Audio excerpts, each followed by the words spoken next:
وَلَقَدْ خَلَقْنَا الْإِنسَانَ مِنْ سُلَالَةٍ مِنْ طِينٍ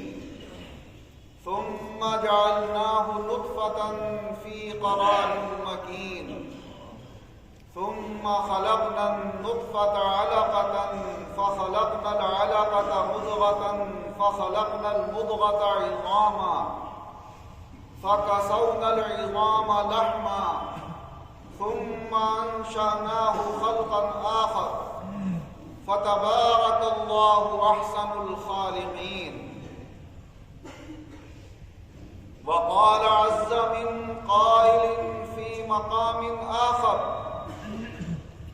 والتين والزيتون وطور سينين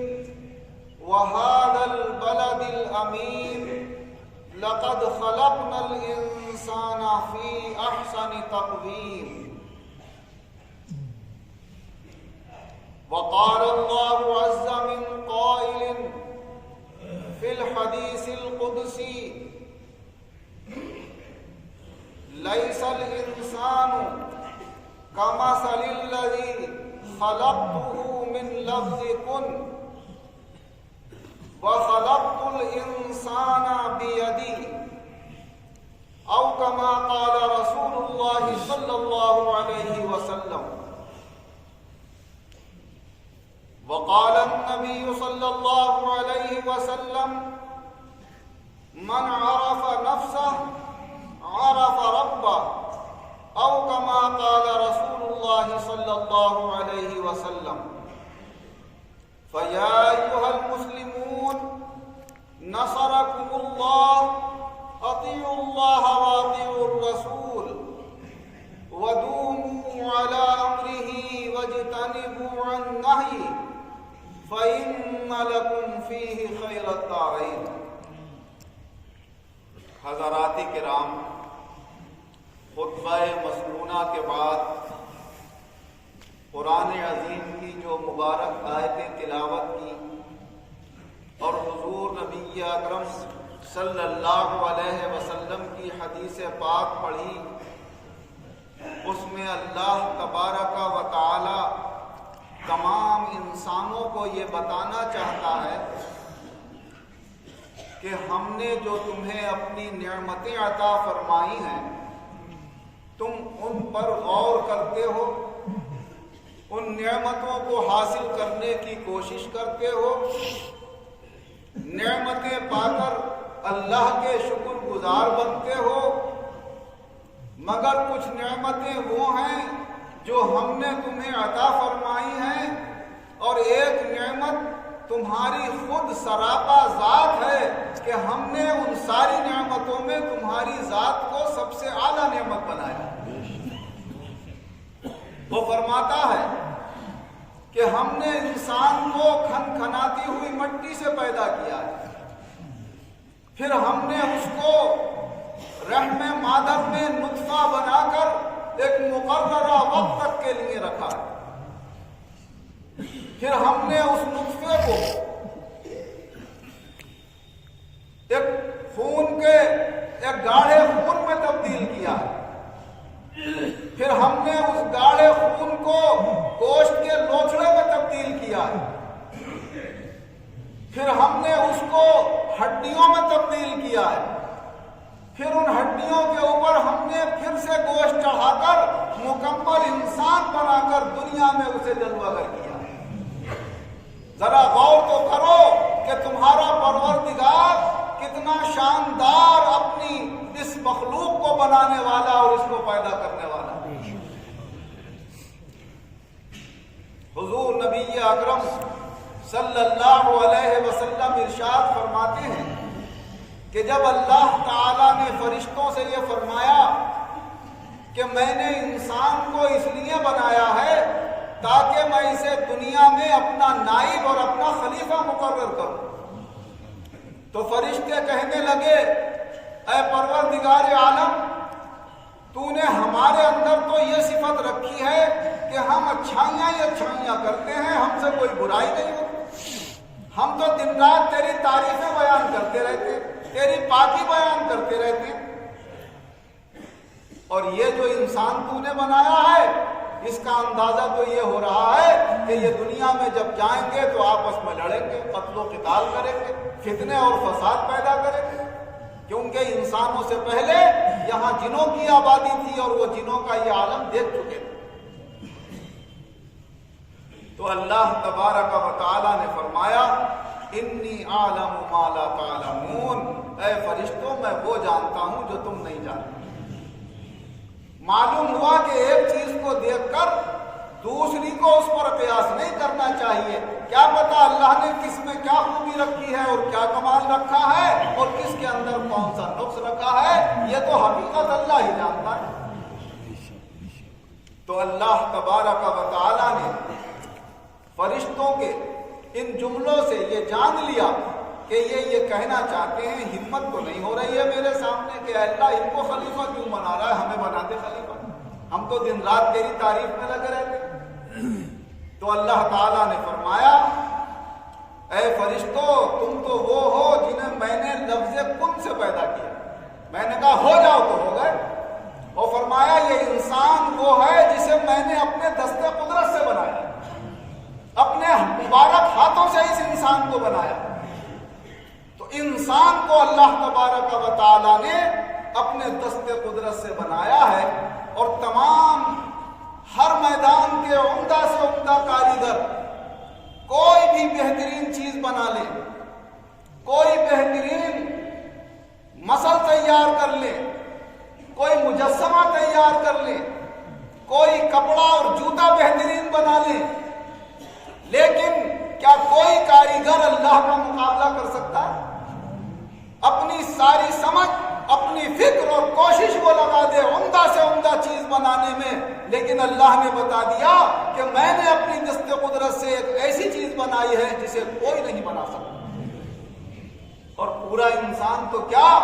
اگر سارے سائنسداں مل کر تحقیق میں لگ جائیں کہ ہم ایسی انگلی بنا دیں جیسے اللہ تعالیٰ نے انسان کی بنائی ہے، تو وہ ایک انگلی نہیں بنا سکتا۔ اس سے دو چیزیں اللہ نے اپنے بندوں کے سامنے ظاہر کی، ایک تو اپنی قدرت، اپنی اعلیٰ شان کہ اللہ سب سے اعلیٰ اور بلند و بالا ہے، اسی لیے ہم ہر اذان میں اور نماز کے ہر رکن میں ہم اس کی بڑائی بیان کرتے ہیں اور کہتے ہیں اللہ اکبر، اللہ سب سے زیادہ بڑا ہے۔ اور دوسرے یہ بتایا کہ اے انسانوں تم اپنے آپ کو پہچان نہیں پاتے، تمہاری کیا حقیقت ہے، کیا رتبہ ہے، کیا مقام ہے۔ جب اپنے آپ کو پہچان نہیں پاتے ہو تو اپنا صحیح استعمال نہیں کر پاتے، کیونکہ جب کوئی آدمی کسی نعمت کو پہچانتا ہے تو اس کے لحاظ سے اس کا استعمال کرتا ہے۔ 10-10 20-20 کے نوٹ ہوتے ہیں تو کہیں بھی رکھ دیتا، لیکن 2000 کے ہوں، 500 کے ہوں، 1000 کے ہوں، سونا ہو تو چھپا کے رکھتا ہے اسے کہ جب موقع ہوگا جب اس کو نکالوں گا۔ تو عمدہ چیز تو سنبھال کے رکھی جاتی ہے اور اس کا استعمال بھی بڑا سنبھال کے کیا جاتا ہے۔ تو تمہارے پاس ساری نعمتیں ہیں، تم ان کی تو بڑی قدر کر رہے ہو، سونے کی قدر ہے، چاندی کی قدر ہے، روپے اور پیسے کی قدر ہے، مگر تم ان ساری نعمتوں سے بڑی نعمت ہو جو اللہ نے اپنے دست قدرت سے بنایا، تم اس کا استعمال صحیح نہیں کرتے۔ اور اس کا صحیح استعمال یہ ہے کہ جس اللہ نے بنایا ہے اس اللہ نے ہمیں یہ بھی بتایا ہے کہ ہر انسان اپنے آپ کو کس طرح استعمال کرے۔ جن کے اندر عمدہ صلاحیت ہے وہ اعلیٰ علم حاصل کرے اور علم حاصل کر کے اس کے بندوں تک پہنچائیں، اور جو دنیاوی ان کی ضروریات ہیں وہ ان کو پورا کریں۔ جو کم درجے کا علم رکھتے ہیں وہ پڑھے لکھوں سے معلوم کر کے، اور جو صحیح قانون ہو اور طریقہ ہو زندگی گزارنے کا وہ سیکھیں اور اس طریقے سے اپنی زندگی گزاریں۔ اللہ تعالیٰ فرماتا ہے فَاسْأَلُوا أَهْلَ الذِّكْرِ إِن كُنتُمْ لَا تَعْلَمُونَ، اگر تم نہیں جانتے ہو تو جاننے والوں سے پوچھ لیا کرو۔ ہم اپنے آپ کو یہ پہچانیں کہ ہمیں اللہ کی عبادت کیسے کرنا ہے، ہمیں گناہوں سے اپنے آپ کو کیسے بچانا ہے، ہمیں آپس میں ایک دوسرے کے ساتھ لین دین، خرید و فروخت اور معاملات کو کیسے انجام دینا ہے۔ جب کوئی یہ کہتا ہے صاحب بڑے نیک آدمی ہے، وہ 5 وقتہ نمازی ہیں، تو میں کہتا ہوں نماز تو فرض ہے، وہ تو ادا کرنا ہی ہے۔ فرض کی ادائیگی صرف اس کی نیکی اور اچھائی کی پہچان نہیں ہے۔ اگر اچھائی اور نیکی کی پہچان کرنا ہے تو ہمارے رسول صلی اللہ علیہ وسلم نے ہمیں نسخہ بتایا کہ اس سے مالی معاملات میں لین دین کر کے دیں۔ جو لین دین میں ہاتھ صاف رکھتا ہو اس کا اعلان کر دو کہ یہ اللہ کا نیک بندہ ہے، اللہ کے فرائض کی ادائیگی کے ساتھ ساتھ، ناجائز و حرام سے بچنے کے ساتھ ساتھ۔ اور اگر سر 24 گھنٹے بھی سجدے میں رکھتا ہے لیکن اللہ کے بندوں کے ساتھ اچھا معاملہ نہیں ہے تو وہ ہرگز نیک کہلانے کے لائق نہیں۔ دوسرے کا مال ہڑپ کر لے، دوسرے کو تکلیف پہنچا دے، غیبت اور چغلیاں کر دیں، تہمتیں لگا دیں، اللہ کے بندوں کے دل دکھا دیں۔ اور صاحب نماز پڑھتے ہیں، روزہ رکھتے ہیں، تسبیح پڑھتے ہیں، تو ان روزوں سے، ان تسبیحوں سے، ان ذکر سے کوئی فائدہ نہیں۔ صحیح بات۔ مالی معاملات کے اندر جب لین دین ہو تو ہاتھ صاف ہو، ایک دوسرے کی رضامندی کے ساتھ لین دین ہو۔ یہ نہیں کہ یا تو اپنے اخلاقی دباؤ میں کچھ کہہ دیا کہ صاحب ہم نے ایسا کر دیا آپ کے مال کے ساتھ، یہ کچھ نہیں۔ پہلے پوچھ لو اس سے، اگر اس کا مال تمہارے پاس ہے تو بھائی یہ پیسے ہیں تمہارے، ہم اس کو اس کام میں لگا دیں، اس جگہ خرچ کر دیں۔ اگر وہ رضامندی سے اجازت دے تو کریں، یہ نہیں پہلے کر دیا اب اس سے پوچھ رہا ہے۔ وہ کہتا ہے یار اگر میں منع کرتا ہوں تعلقات خراب ہوتے ہیں، اخلاقی فرق ہمارا یہ تقاضا نہیں کرتا کہ اب ہم اس سے کچھ کریں۔ تو پہلے سے سوچ کر کے ہمارا اسلام کیا کہتا ہے، ہمارا دین کیا کہتا ہے، ہمارا ایمان کیا کہتا ہے، اس میں سب سے اہم یہ ہے کہ ہم آپس کے معاملات اچھے رکھیں۔ اور دوسرے جو اللہ کے بندے چاہے وہ کسی مذہب سے تعلق رکھتے ہوں، جب وہ بے گناہوں کی جان لیتے ہیں تو انہیں یہ سوچ لینا چاہیے کہ ہم جس انسان کو مار رہے ہیں یہ انسان اللہ کا بنایا ہوا ہے، ہم اس کی بنائی ہوئی ایک شاندار اس کے فن کا جس میں مظاہرہ ہوا ہے اور اس کا یہ شاہکار ہے انسان، ہم اس کو اگر برباد کر رہے ہیں تو اپنے مولا کو ناراض کر رہے ہیں، اللہ کو ناراض کر رہے ہیں۔ چاہے وہ اللہ کو کسی زبان سے مانتے ہوں لیکن کسی بے گناہ کا قتل کسی مذہب کے اندر جائز نہیں قرار دیا گیا ہے۔ پہلے ہم یہ سوچ لیں کہ اس کا قصور اس درجے کا ہے کہ اس کی جان لی جائے یا نہیں ہے۔ اگر ہے تو پھر قانون اس کو سزا دے گا، جو بھی دے گا، پھانسی دے، قتل کرائے، کچھ بھی کرائے۔ لیکن اگر اس کا درجے کا اس درجے کا اس کا گناہ نہیں ہے اور اس کی جان لے لی گئی تو اللہ اس پر اتنا سخت ناراض ہوتا ہے۔ حضور صلی اللہ علیہ وسلم نے ارشاد فرمایا کہ اللہ اپنے بنائے ہوئے اس انسان سے اتنی محبت کرتا ہے کہ ماں باپ سے بھی 70 حصے زیادہ اللہ کی محبت ہر انسان کے ساتھ ہوتی ہے۔ اور فرمایا اگر کسی ایک بے گناہ انسان کو قتل کرنے میں سارے کے سارے انسان شریک ہو جائیں تو اللہ سب کو دوزخ میں ڈال دے گا اور کسی کی کوئی پرواہ نہیں کرے گا کہ تم نے میرے بنائے ہوئے انسان کی پرواہ نہیں کی تو میں تمہاری بھی پرواہ نہیں کروں۔ صحیح بات ہے، بے شک بے شک۔ لہذا ہم اپنے آپ کو پہچانیں کہ ہم انسان ہیں اور انسان وہی ہے جس کے اندر انسانیت ہو۔ انسانیت کا تقاضا یہ ہے کہ جب ہم بات کہیں تو سچ بولیں، اچھے اخلاق سے پیش آئیں، ایک دوسرے کے ساتھ اچھے معاملات رکھیں، اپنی زبان سے بلا وجہ کسی کی برائی بیان نہ کریں۔ ہاں کبھی ایسا ہوتا ہے کوئی رشتہ وغیرہ جاتا ہے کسی کا اور آپ کو معلوم ہے یہ آدمی لڑکا شراب پیتا ہے یا جوا کھیلتا ہے یا برے لوگوں سے اس کا ایسا تعلق ہے کہ اس کی بیٹی کا گھر خراب ہو جائے گا، اس بیٹی کی زندگی خراب ہو جائے گی، تو وہاں پر آپ بتا سکتے ہیں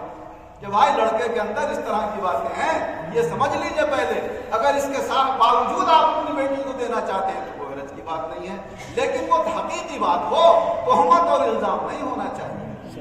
اللہ تبارک و تعالی ہمیں اپنے کلام کے اندر یہی خبردار فرما رہا ہے کہ اے انسانوں دیکھو میں نے تمہیں اپنی تمام مخلوق کے مقابلے میں سب سے اعلیٰ سب سے شاندار بنایا، جیسے کہ وہ 30ویں پارے کی اس مبارک سورت میں فرما رہا ہے والتین والزیتون، قسم ہے انجیل کی،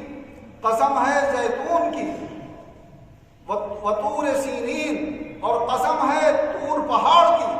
وہذا البلد الامین اور قسم ہے اس مبارک شہر مکہ مکرمہ کی،